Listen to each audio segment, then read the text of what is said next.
Hello ಕನ್ನಡಿಗ ಶರಣು ಶರಣಾರ್ಥಿ ಪ್ರೀತಿಯ ಸ್ನೇಹಿತರೆ, ಇವತ್ತಿನ ನಮ್ಮ ಒಂದು ಜಾಬ್ ಸರ್ಚ್ ಏನು ವಿಶೇಷ ಮಾಹಿತಿಯಪ್ಪ ಅಂದರೆ KFD ರಿಕ್ವೈರ್ಮೆಂಟ್ 2026. ಹೌದು ಸ್ನೇಹಿತರೆ, ಕರ್ನಾಟಕ ಅರಣ್ಯ ಇಲಾಖೆಯಲ್ಲಿ ವಿವಿಧ ವೃತ್ತದಲ್ಲಿ ಖಾಲಿ ಇರುವ ಆನೆ ಕವಾಡಿಗ ಗ್ರೂಪ್ ಡಿ ಹುದ್ದೆಗಳ ಭರ್ತಿಗೆ ಅರ್ಹ ಹಾಗೂ ಆಸಕ್ತ ಅಭ್ಯರ್ಥಿಗಳಿಂದ ಅರ್ಜಿಗಳನ್ನು ಆಹ್ವಾನಿಸಲಾಗಿದೆ. ಹುದ್ದೆಗಳ ಭರ್ತಿಗೆ ಸಂಬಂಧಿಸಿದಂತೆ ಹುದ್ದೆಗಳ ಸಂಖ್ಯೆ, ಕರ್ತವ್ಯ ಸ್ಥಳ, ವೇತನ, ಅರ್ಜಿ ಸಲ್ಲಿಕೆ ದಿನಾಂಕ, ಹುದ್ದೆಗಳ ಬಗ್ಗೆ ಮಾಹಿತಿ, ಓವರಾಲ್ ಆಗಿ ನೋಟಿಫಿಕೇಶನ್ ವಿವರವನ್ನು ನಾನು ನಿಮಗೆ ಈ ವಿಡಿಯೋದಲ್ಲಿ ತಿಳಿಸ್ಕೊಡ್ತಾ ಇದ್ದೇನೆ. ಅದಕ್ಕಿಂತ ಮುಂಚಿತವಾಗಿ ನಮ್ಮ ಯೂಟ್ಯೂಬ್ ಚಾನಲ್ಗೆ ಮೊದಲ ಬಾರಿ ಭೇಟಿ ನೀಡಿದರೆ ಸಬ್ಸ್ಕ್ರೈಬ್ ಜೊತೆಗೆ ಬೆಲ್ ಐಕಾನ್ ಕ್ಲಿಕ್ ಮಾಡೋದನ್ನ ಮರೆಯಬೇಡಿ.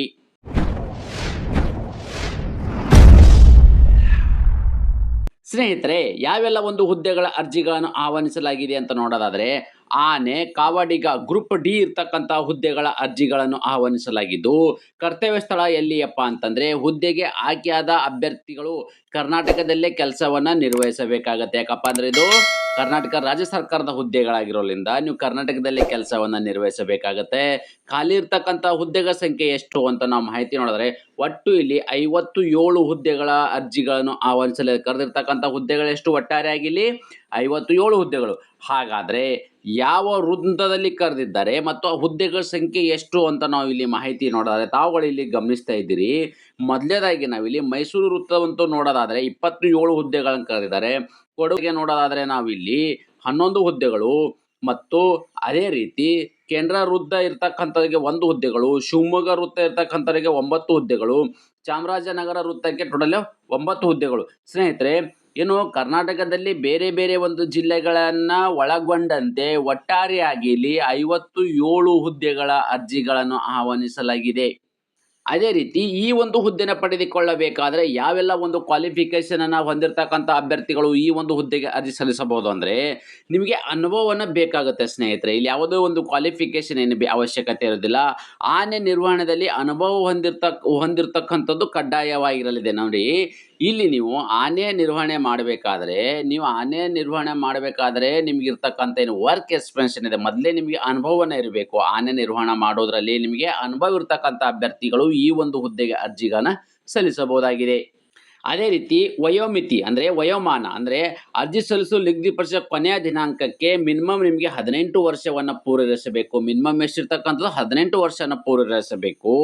ಅದೇ ರೀತಿ ಹಾಗೂ ಸೂಚನೆ ಪ್ರಾರಂಭಿಕ ದಿನಾಂಕಕ್ಕೆ ಈ ಕೆಳಗಿನಂತೆ ಗರಿಷ್ಠ ವಯೋಮಿತಿ ಒಳಗಡೆ ಇರ್ತಕ್ಕಂಥದ್ದು ನೋಡಿ, ಮಿನಿಮಮ್ 18 ವರ್ಷ ಇರಬೇಕು, ಮ್ಯಾಕ್ಸಿಮಮ್ ನಿಮಗೆ ಈ ವಯೋಮಿತಿ ಒಳಗಡೆ ಇರ್ತಕ್ಕಂಥ. ಹಾಗಾದರೆ ಹೇಗಪ್ಪ ಅಂತಂದರೆ, ಸರ್ಕಾರದ ಆದೇಶನ್ವಯ ಅಭ್ಯರ್ಥಿಗಳಿಗೆ ಈ ಹುದ್ದೆಗೆ ಕೆಳಗಂಡಂತೆ ನಿಗದಿಪಡಿಸಿದ ಗರಿಷ್ಠ ಒಂದು ಬಾರಿಗೆ ಕ್ರಮವಾಗಿ 5 ವರ್ಷಗಳ ವಯೋಮಿತಿಯಲ್ಲಿ ಸಡಿಲಿಕೆಯನ್ನು ನೀಡಲಾಗಿದೆ. ನೋಡಿ, ಅದು ಅಲ್ಲದೇ 5 ವರ್ಷಗಳ ಕಾಲ ಒಂದು ಬಾರಿಗೆ ನಿಮಗಿಲ್ಲಿ ವಯೋಮಿತಿಯಲ್ಲಿ ಸಡಿಲಿಕೆಯನ್ನು ನೀಡಲಾಗಿದೆ.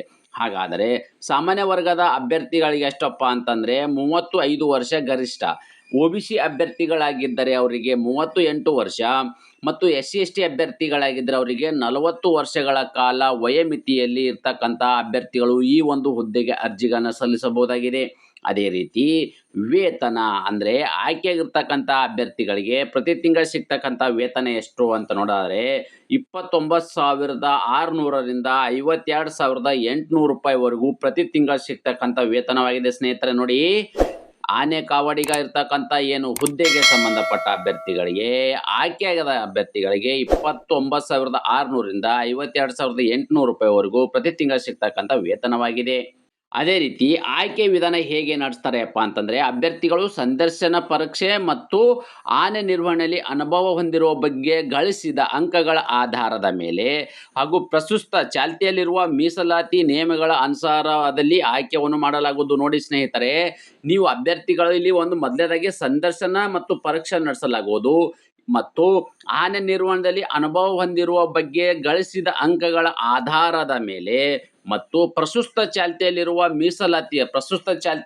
ಯಾವುದೇ ಒಂದು ಕೆಟಗರಿ ಸಂಬಂಧಪಟ್ಟ ಅಭ್ಯರ್ಥಿಗಳಿಗೆ ಏನು ವಯೋಮಿತಿಯಲ್ಲಿ 5 ವರ್ಷಗಳ ಕಾಲ ವಯೋಮಿತಿಯಲ್ಲಿ ಸಡಿಲಿಕೆವಿದ್ದು ಅದು ಒಂದು ನಿಮಗೆ ಚಾಲ್ತಿಯಲ್ಲಿರುವ ಮೀಸಲಾತಿಯ ನಿಯಮಗಳ ಅನುಸಾರವಾಗಿ ಆಯ್ಕೆಯನ್ನು ಮಾಡಲಾಗುವುದು. ಮತ್ತು ಅರ್ಜಿ ಸಲ್ಲಿಕೆ ವಿಧಾನ ಹೇಗೆಯಪ್ಪ ಅಂತ ಹೇಳಿದ್ರೆ, ಅಭ್ಯರ್ಥಿಯು ಈ ಹುದ್ದೆಗೆ ನೀವು ಆಫ್ಲೈನ್ ಮೂಲಕವೇ ಅರ್ಜಿಗಳನ್ನ ಸಲ್ಲಿಸಬೇಕು. ಯಾವ ಮೂಲಕ? ಆಫ್ಲೈನ್ ಮೂಲಕವೇ ಅರ್ಜಿಗಳನ್ನ ಸಲ್ಲಿಸಬೇಕು. ಈ ಆಫ್ಲೈನ್ ಮೂಲಕ ಅರ್ಜಿಗಳನ್ನ ಹೇಗೆ ಸಲ್ಲಿಸಬೇಕು ಎಂಬುದನ್ನು ವಿವರಿಸುತ್ತೇನೆ, ಗಮನಿಸಿ. ಸ್ನೇಹಿತರೆ, ಅರ್ಜಿ ಸಲ್ಲಿಸುವ ವಿಳಾಸ ತಾವು ಇಲ್ಲಿ ಗಮನಿಸ್ತಾ ಇದ್ದೀರಿ. ಯಾವ್ಯಾವ ಒಂದು ಜಿಲ್ಲೆಗಳಲ್ಲಿ ಈ ಒಂದು ಹುದ್ದೆಗಳು ಕರೆದಿದ್ದಾರೆ, ಆ ಹುದ್ದೆಗೆ ಅನುಗುಣವಾಗಿ ಆ ಜಿಲ್ಲೆಗೆ ನೀವು ಅಪ್ಲಿಕೇಶನ್ ಅನ್ನ ಸಬ್ಮಿಟ್ ಅನ್ನ ಮಾಡಬೇಕಾಗತ್ತೆ.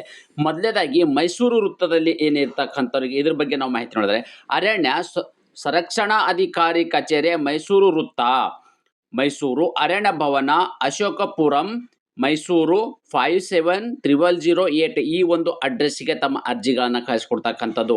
ಅದೇ ರೀತಿ ಕೊಡಗು ವೃತ್ತದಲ್ಲಿ ಇರ್ತಕ್ಕಂಥ ಅಭ್ಯರ್ಥಿಗಳು ಆಗಿದ್ದರೆ ನೀವು ಆ ಒಂದು ಜಿಲ್ಲೆಗೆ ಅರ್ಜಿ ಸಲ್ಲಿಸ್ತಾ ಇದ್ದರೆ, ಅರಣ್ಯ ಸಂರಕ್ಷಣಾ ಅಧಿಕಾರಿಗಳ ಕಚೇರಿ ಕೊಡಗು ವೃತ್ತ, ಮಡಿಕೇರಿ ಅರಣ್ಯ ಭವನಕ್ಕೆ ಈ ಒಂದು ಅಡ್ರೆಸ್ಗೆ ತಮ್ಮ ಅರ್ಜಿಗಳನ್ನು ಕಳಿಸ್ಕೊಡ್ತಕ್ಕಂಥದ್ದು.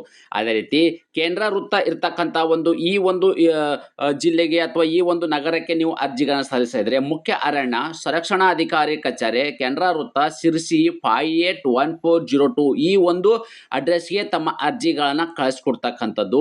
ಅದೇ ರೀತಿ ಶಿವಮೊಗ್ಗ ವೃತ್ತ ಇರ್ತಕ್ಕಂಥ ಈ ಒಂದು ಇದರಲ್ಲಿ ನೀವು ಅರ್ಜಿ ಸಲ್ಲಿಸೋದಾದರೆ, ಮುಖ್ಯ ಅರಣ್ಯ ಸುರಕ್ಷಣಾಧಿಕಾರಿಗಳು ಶಿವಮೊಗ್ಗ ವೃತ್ತ, ಶಿವಮೊಗ್ಗ ಈ ಒಂದು ಅಡ್ರೆಸ್ಗೆ ತಮ್ಮ ಅರ್ಜಿಗಳನ್ನು ಕಳಿಸ್ಕೊಡ್ತಕ್ಕಂಥದ್ದು.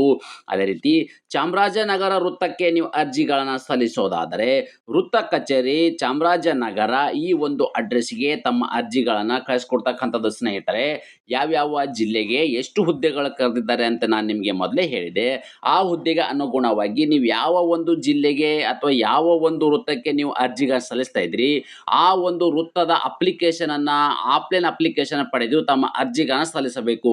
ಹಾಗಾದರೆ ಆ ಆಫ್ಲೈನ್ ಮೂಲಕ ಅರ್ಜಿಗಳನ್ನು ಹೇಗೆ ಪಡೆದುಕೊಳ್ಳಬೇಕು ಎಂಬುದನ್ನು ಕೂಡ ನಾನಿಲ್ಲಿ ವಿವರಿಸುತ್ತೇನೆ, ಗಮನಿಸಿ.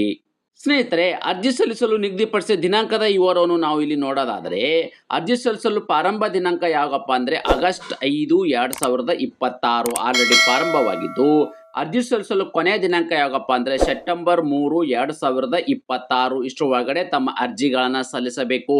ಅದೇ ರೀತಿ ನಾನು ನಿಮಗೆ ಮೊದಲೇ ಹೇಳಿದ್ದೆ, ಯಾವ ಒಂದು ವೃತ್ತಕ್ಕೆ ನೀವು ಅರ್ಜಿಗಳನ್ನು ಸಲ್ಲಿಸ್ತಾ ಇದ್ದೀರೋ ಆ ಒಂದು ವೃತ್ತದ ಅಪ್ಲಿಕೇಶನ್ ಅನ್ನ ಪಡೆದುಕೊಳ್ಳಬೇಕು. ನೋಡಿ, ಇಲ್ಲಿ ಮೈಸೂರು ಸರ್ಕಲ್ಗಿದ್ರೆ ನೀವು ಈ ಒಂದು ಅರ್ಜಿಯನ್ನು ಪಡೆದುಕೊಳ್ಳಬೇಕಾಗತ್ತೆ, ಕೊಡಗು ಸರ್ಕಲ್ಗಿದ್ರೆ ಈ ಒಂದು ಅರ್ಜಿಯನ್ನು ಪಡೆದುಕೊಳ್ಳಬೇಕಾಗತ್ತೆ, ಕೇಂದ್ರ ಸರ್ಕಲ್ಗಿದ್ರೆ ಈ ಒಂದು ಅರ್ಜಿಯನ್ನು ಪಡೆದುಕೊಳ್ಳಬೇಕಾಗತ್ತೆ, ಶಿವಮೊಗ್ಗ ಸರ್ಕಲ್ಗಿದ್ರೆ ಈ ಒಂದು ಅರ್ಜಿಯನ್ನು ಪಡೆದುಕೊಳ್ಳಬೇಕಾಗತ್ತೆ, ಚಾಮರಾಜನಗರ ಸರ್ಕಲ್ಗಿದ್ರೆ ಈ ಒಂದು ಅರ್ಜಿಯನ್ನು ಪಡೆದುಕೊಳ್ಳಬೇಕಾಗುತ್ತೆ. ಸ್ನೇಹಿತರೆ, ಇವು ಅಪ್ಲಿಕೇಶನ್ ಇನ್ ಫಾರ್ಮೇಟ್ ಇದೆ. ಇವು ಎಲ್ಲವೂ ಅಪ್ಲಿಕೇಶನ್ ಫಾರ್ಮೇಟು ನನ್ನ ಟೆಲಿಗ್ರಾಮ್ ಲಿಂಕನ್ನು ಕೊಟ್ಟಿರ್ತೀನಿ ಯೂಟ್ಯೂಬ್ ಡಿಸ್ಕ್ರಿಪ್ಷನ್ ಬಾಕ್ಸಲ್ಲಿ. ನೀವು ನನ್ನ ಟೆಲಿಗ್ರಾಮ್ಗೆ ಅಲ್ಲಿ ಜಾಯಿನ್ ಆದಾಗೆ ನಿಮಗೆ ಡೈರೆಕ್ಟಾಗಿ ನಿಮಗೆ ಈ ಥರದ ಒಂದು ಅಪ್ಲಿಕೇಶನ್ ದೊರೆಯಲಿದೆ. ತಾವುಗಳು ಇಲ್ಲಿ ಗಮನಿಸ್ತಾ ಇದ್ದೀರಿ.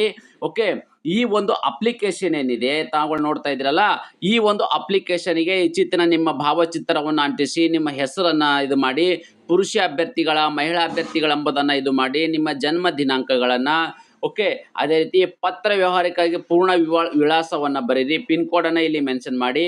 ಓಕೆ, ಅದೇ ರೀತಿ ಯಾವ ವರ್ಗದ ಅಭ್ಯರ್ಥಿಗಳಾಗಿದ್ದಾರೆ, ಓಕೆ, ಇದನ್ನೆಲ್ಲವೂ ಕೂಡ ನೀವು ಕುಲಂಕುಷವಾಗಿ ಅಪ್ಲಿಕೇಶನ್ ಎಲ್ಲ ಫಾರ್ಮೇಟ್ ಅನ್ನ ಸರಿಯಾಗಿ ನೀವು ಚೆಕ್ ಮಾಡಿಕೊಂಡು ಫೈನಲ್ ಆಗಿ ನೀವು ಯಾವ ಒಂದು ಸ್ಥಳದಿಂದ ಅಪ್ಲಿಕೇಶನ್ ಹಾಕ್ತಾ ಇದ್ರಿ, ಯಾವ ದಿನಾಂಕಕ್ಕೆ ಅಪ್ಲಿಕೇಶನ್ ಹಾಕ್ತಾ ಇದ್ರಿ ಮತ್ತು ಅಭ್ಯರ್ಥಿಯ ಸಹಿಗಳನ್ನು ಹಾಕಿ ನೀವು ನಾನು ಹೇಳಿದ ಆ ಒಂದು ಅಡ್ರೆಸ್ಗೆ, ಅಂದರೆ ಇಲ್ಲಿ ಅಡ್ರೆಸ್ ಕೂಡ ಇಲ್ಲಿ ಮೆನ್ಷನ್ ಮಾಡಿದ್ದಾರೆ, ತಾವುಗಳು ಇಲ್ಲಿ ಗಮನಿಸ್ತಾ ಇದ್ದೀರಿ ಅನ್ಕೋತೀನಿ. ಓಕೆ, ಸೊ ನೀವು ಯಾವ ಒಂದು ವೃತ್ತಕ್ಕೆ ಅರ್ಜಿಗಳನ್ನು ಸಲ್ಲಿಸ್ತಾ ಇದ್ರಿ ಆ ವೃತ್ತದ ಅಪ್ಲಿಕೇಶನ್ ಅನ್ನು ಪಡೆದುಕೊಂಡು ನೀವು ಡೈರೆಕ್ಟ್ ಆಗಿ ಈ ಒಂದು ಅಪ್ಲಿಕೇಶನ್ ಮೂಲಕ ತಮ್ಮ ಅರ್ಜಿಗಳನ್ನ ನೇರವಾಗಿ ಸಲ್ಲಿಸಬಹುದು. ಯಾವ ಹುದ್ದೆಗೆ? ಆನೆ ಕಾವಾಡಿ ಹುದ್ದೆಗೆ. ಇದು ರಾಜ್ಯ ಸರ್ಕಾರದ ಹುದ್ದೆಗಳಾಗಿರೋದ್ರಿಂದ ಡೈರೆಕ್ಟ್ ಆಗಿ ನೀವು ಈ ಒಂದು ಅಪ್ಲಿಕೇಶನ್ ಮೂಲಕ ತಮ್ಮ ಅರ್ಜಿಗಳನ್ನ ಸಲ್ಲಿಸಬಹುದಾಗಿದೆ. ಈ ಎಲ್ಲವೂ ಅಪ್ಲಿಕೇಶನ್ ನನ್ನ ಟೆಲಿಗ್ರಾಮ್ ಚಾನಲ್ ಅಲ್ಲಿ ನಿಮಗೆ ದೊರೆಯಲಿದೆ. ಸ್ನೇಹಿತರೆ, ನಾನು ಕೊಟ್ಟಿರ್ತಕ್ಕಂಥ ಉದ್ಯೋಗ ಮಾಹಿತಿ ನೀವು ಇಷ್ಟಪಡುತ್ತೀರಿ ಎಂದು ಭಾವಿಸುತ್ತೇನೆ. ಈ ಉದ್ಯೋಗ ಮಾಹಿತಿ ನಿಮಗೆ ಇಷ್ಟವಾದರೆ ನಿಮ್ಮ ಫ್ಯಾಮಿಲಿಗೂ ಫ್ರೆಂಡ್ಸ್ಗೂ ಶೇರ್ ಮಾಡೋದನ್ನ ಮರೆಯದಿರಿ. ಧನ್ಯವಾದ.